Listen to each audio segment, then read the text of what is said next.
Hi guys, welcome to Pakistani family तो reaction. कैसे हैं आप सब। मेरा नाम मुजाद है। मेरा नाम नजीब। भाई साहब, बंगाल की तो भारत कह के लेने पे तोल गया। मतलब कि उनका जीना आराम कर दिया है। मतलब उनको एक सांस भी नहीं लेने दे रहा भारत। भाई आज भारत ने भाई बंगाल को भेजने वाला प्याज और चावलों पर टोटली बैन ठोक दिया। अच्छा, चावलों प्याज पर भाई भाई सब्जी सब कुछ खत्म। अबे भाई साहब, ऑलरेडी भारत आए थे, इन पे बैन ठोक रहा। और आज चावल, मतलब ये बंगाली खाती चावल है, रोटी का तो उधर नाम ही नहीं है। जब चावल ही उधर नहीं जाएगा हाँ तो ना क्या यार, सोचने खाएंगे? में क्या खाएंगे, भूखे मरेंगे और क्या है, इनका इलाज यही है वही भैया। तो आप वॉच करते हैं भाई साहब। भारत तो भाई तुल गया है कि भाई साहब इनकी हमने बजानी है। तो कौन करते स्टार्ट। तो भारत ने ऐसा शिकंजा लगाया कि उससे बांग्लादेश भी नहीं बच पाया और भारत के शिकंजे में खुद फंसकर भारत के सामने झुकने पर मजबूर हुए मोहम्मद यूनुस। दरअसल अभी तक जैसे जैसे दिन बीतते जा रहे थे वैसे वैसे बांग्लादेश की नई सरकार भारत के खिलाफ फैसला ले रही थी। ये तो यहाँ तक कि उनकी तरफ से भारत जैसे देश को धमकियां दी गईं, जिसके सामने बांग्लादेश कुछ भी नहीं है। लेकिन जब उनका देश कंगाली की हालत में पहुंच गया तो उन्हें भारत की याद आ रही है और उनके पास भारत के सामने झुकने के अलावा कोई और रास्ता नहीं रह गया है, जिसके कारण पहली बार ऐसा हुआ है जब बांग्लादेश की नई सरकार की तरफ से भारत को लेकर बहुत बड़ी बात कही जा चुकी है। क्योंकि न सिर्फ भारत ने अकेले बांग्लादेश को धूल चटाई, बल्कि अब तो रूस और ऑस्ट्रेलिया जैसे देश भी बांग्लादेश के खिलाफ बहुत बड़े कदम को उठा चुके हैं। पूरी अपडेट क्या है इस वीडियो में समझते हैं, लेकिन आगे बढ़ने से पहले इस वीडियो को एक लाइक करके चैनल को सब्सक्राइब जरूर कर लीजिए, क्योंकि यह आपके लिए 1 सेकंड का काम है, लेकिन इससे हमारी काफी बड़ी मदद होती है। दरअसल पिछले कुछ दिनों में जिस तरीके से चीन की गोद में बैठकर मोहम्मद यूनुस ने भारत के खिलाफ फैसले लिए थे, इसका अंजाम तो उन पर भारी पड़ना ही था। क्योंकि बांग्लादेश ने कुछ दिनों पहले तेवर में आकर भारत के लिए उनकी तरफ से सप्लाई की जाने वाली हिल्सा फिश के एक्सपोर्ट को रोक दिया और बांग्लादेश की नई सरकार ने भारत में हिल्सा फिश की सप्लाई को ऐसे समय बंद किया जिस समय भारत के लोगों को इस मछली की काफी ज्यादा जरूरत है। क्योंकि 1 महीने के भीतर दुर्गा पूजा आने वाली है और पश्चिम बंगाल के लोग इसी हिल्सा मछली को अनुष्ठान के रूप में चढ़ाकर पूजा करते हैं और दुर्गा पूजा को धूमधाम से मनाने के बाद खिचड़ी के साथ हिल्सा मछली को खाना बेहद ही पसंद करते हैं, जिससे हर साल दुर्गा पूजा के आने से पहले ही इस मछली की डिमांड काफी ज्यादा बढ़ जाती है और हर एक बंगाली के घर में हिल्सा मछली जरूर बनाई जाती है। लेकिन इस बार ऐसा होता हुआ बिल्कुल भी दिखाई नहीं दे रहा है, क्योंकि हिल्सा मछली भारत में बहुत कम पाई जाती है। इसलिए ऐसी मछली को हम लोग बांग्लादेश से खरीदते हैं। लेकिन शेख हसीना की सरकार बदलने के बाद इस बार मोहम्मद यूनुस की नई सरकार ने भारत के लिए हिल्सा मछली के एक्सपोर्ट को ही बंद कर दिया है। और एक्सपोर्ट ही बंद नहीं किया, बल्कि भारत के लिए इस मछली के सप्लाई पर पूरी तरह से बैन लगा दिया है, जिससे बांग्लादेश की नई सरकार द्वारा लिया गया यह फैसला भारत को बिल्कुल भी पसंद नहीं आ रहा है। क्योंकि बांग्लादेश इस तरीके से भारत को ब्लैकमेल करने की कोशिश कर रहा है और उनके द्वारा बार बार भारत पर दबाव बनाया जा रहा है कि भारत तीस्ता नदी के जल समझौते को फाइनल करे, नहीं तो वह इस बात को इंटरनेशनली ले जाएंगे। फिलहाल बांग्लादेश को लगा कि वह दुनिया में हिल्सा मछली के सबसे बड़े प्रोड्यूसर और एक्सपोर्टर है, जिससे यदि उनके द्वारा भारत को हिल्सा मछली का एक्सपोर्ट बंद कर दिया जाएगा तो भारत उनके साथ तीस्ता जल बंटवारे समझौते पर सहमत हो जाएगा। लेकिन उस समय बांग्लादेश की नई सरकार शायद भूल चुकी थी कि उनके द्वारा इस तरीके की बातें भारत से कही जा रही हैं, जिससे अगर भारत ने एक भी कदम बांग्लादेश के खिलाफ बढ़ा दिया तो उन्हें मिट्टी में मिलने से कोई भी नहीं रोक सकता। और इसी बीच जब अदानी ग्रुप को लगा कि बांग्लादेश भारत से अकड़ रहा है और भारत के लिए उनके द्वारा हिल्सा फिश का एक्सपोर्ट बंद कर दिया गया है, साथ ही भारत पर जबरदस्ती दबाव बनाया जा रहा है कि भारत उनके साथ तीस्ता नदी पर समझौता करें, तो अदानी ग्रुप भी एक्शन में आ गई और अदानी पावर की तरफ से सीधा बांग्लादेश को चेतावनी दे दिया गया है कि या तो आप हमारे $500 मिलियन बकाया पैसे को चुकाइए, नहीं तो हमारे द्वारा बिजली की सप्लाई काट दी जाएगी। और भारत की ऐसी बात सुनते ही बांग्लादेश को बहुत बड़ा झटका लगा।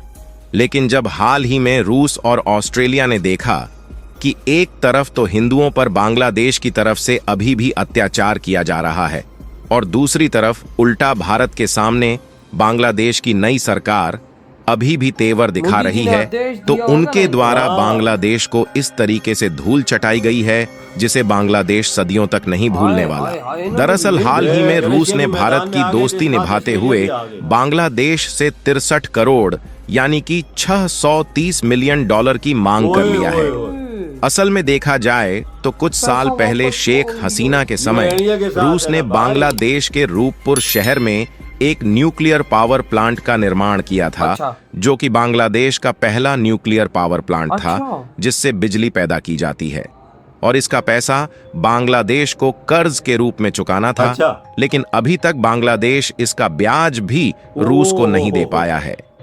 इसलिए रूस ने सीधा बांग्लादेश से 63 करोड़ की मांग की है और उसने सीधा कह दिया कि अगर बांग्लादेश यह पैसे 15 सितंबर के पहले नहीं चुका पाता है तो उन पर अतिरिक्त दंड भी लगा दिया जाएगा। फिलहाल इसका पेमेंट बैंक ऑफ चाइना की शंघाई शाखा के माध्यम से किया जाना है और वहां पर इस बीच नॉन बिजनेस डे है, इसलिए बांग्लादेश को 3 दिन का समय और मिल गया है, जिससे उनके पास 18 सितंबर तक की डेडलाइन है, जिसके भीतर उन्हें रूस को 63 करोड़ डॉलर का पेमेंट चुकाना है।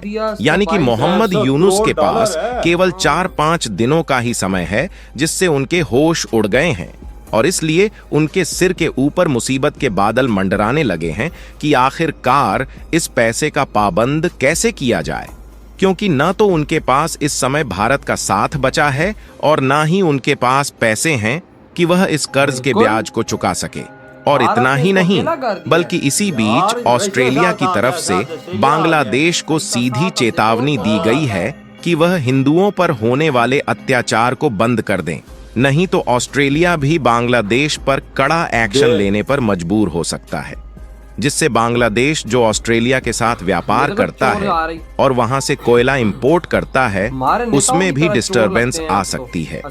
यानी कि बांग्लादेश चारों तरफ से फंस चुका है, जिसके कारण बांग्लादेश के पास भारत के सामने गिड़गिड़ाने के अलावा कोई भी रास्ता नहीं बचा है। यहाँ तक कि भारत भले ही मछली के साथ साथ कुछ अन्य फूड भी बांग्लादेश से खरीदता है, लेकिन इससे कहीं ज्यादा खाने पीने की वस्तुएं जैसे कि दाल, चावल और गेहूं के साथ साथ प्याज और आलू जैसी अनेकों सब्जियां भारत भी बांग्लादेश में एक्सपोर्ट करता है। इसलिए एक्सपर्ट की तरफ से यह बात सामने आने लगी कि भारत भी जल्द ही बांग्लादेश के लिए इन सब का एक्सपोर्ट बंद कर सकता है, जिससे बांग्लादेश की नई सरकार को लगा कि भारत से धीरे धीरे उनके रिश्ते बिगड़ रहे हैं और भारत इन सब की सप्लाई बांग्लादेश के लिए बंद कर सकता है, तो उनका झुकाव भारत की तरफ से देखने को मिल रहा है, क्योंकि बांग्लादेश की नई सरकार मोहम्मद यूनुस को यह बात अच्छे तरीके से मालूम है कि भारत ही एक ऐसा देश है जो बांग्लादेश में ऐसे समय भी खाने पीने के वस्तुओं की सप्लाई कर रहा है जिस समय बांग्लादेश कंगाल हो चुका है और उनके पास भारत का बकाया चुकाने के लिए भी पैसे नहीं है। यहाँ तक कि बांग्लादेश की नई सरकार जब IMF यानी कि इंटरनेशनल मॉनेटरी फंड और वर्ल्ड बैंक के सामने पैसे मांगने के लिए हाथ फैला रही है, तो उनकी तरफ से भगाया जा रहा है और अभी तक बांग्लादेश को पैसा नहीं मिल पाया है, जिससे सारे रास्ते बंद होने के बाद भारत के साथ रिश्तों को लेकर बांग्लादेश की अंतरिम सरकार के प्रमुख मोहम्मद यूनुस के सुर बदले नजर आ रहे हैं और उन्होंने भारत के साथ रिश्ते सुधारने की बात कही है और जो तीस्ता नदी के जल बंटवारे समझौते पर दबाव बना रहे थे, उसको यह खुद भारत के साथ सहमत जताने के लिए तैयार हैं।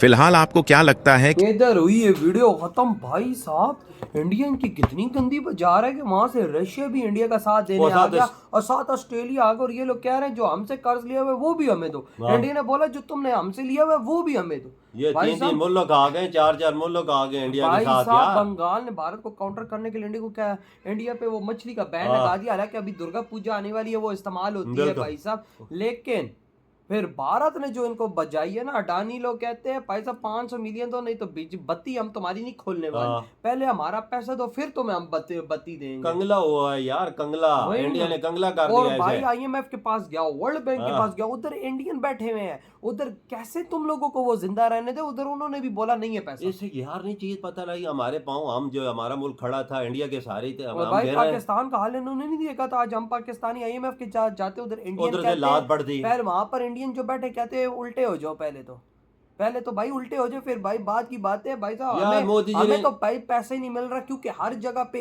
इंडियन का राज है। और अब इंडियन राइस आहिस्ता आहिस्ता बंद कर रहा है, आहिस्ता आहिस्ता प्याज बंद कर रहा है, दालें बंद कर उधर आहिस्ता आहिस्ता कमी दे रहा है, ताकि वहां पे रेट तेज हो रहे हैं, ताकि उनकी आवाम उसी की गवर्नमेंट में डंडा दे दे, जिसके लिए वो कल निकले थे ना कि भाई साहब भारत ये तो भारत, वो अभी अपनी गवर्नमेंट में वो डंडा देंगे। बिल्कुल। और भाई तब भारत का फायदा होगा कि भाई ये महीने के अंदर अंदर आप बात लिख लो कि भाई साहब यूनुस को भी उड़ा के बाहर मारेंगे। यूनुस चोर का बच्चा हो यार, आखिरी कैसी कर रहा है उनके साथ, इंडिया के साथ। वही ना भाई साहब, तो भाई जो स्टेप भारत ने उठाया, जबरदस्त उठाया, तो यार आपके क्या थॉट है इधर वीडियो तुम करते।